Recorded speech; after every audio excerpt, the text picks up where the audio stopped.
But then there are also physical mitzvahs, actions that we do to bring redemption.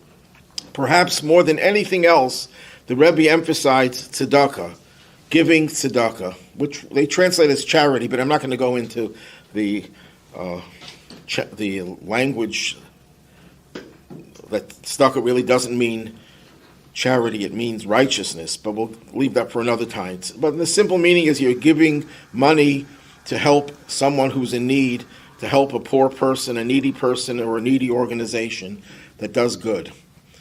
The Rebbe focused so much on tzedakah that the Rebbe, for the last 5 or so years, would spend every Sunday 7, 8 hours standing, the age of 89, 90, standing in one place 7 hours straight, no break for bathroom, no break for some water, and would give $1 to every man, woman, child, Jew, non-Jew that walked by with a blessing.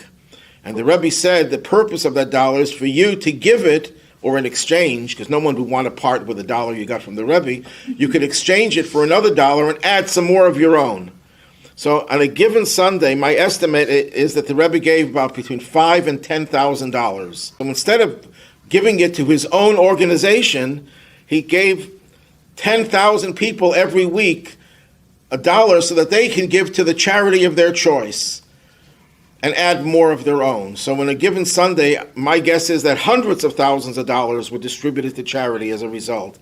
And then, during the week, the Rebbe would go to the graveside of his father-in-law to pray for everyone who asked him for a blessing.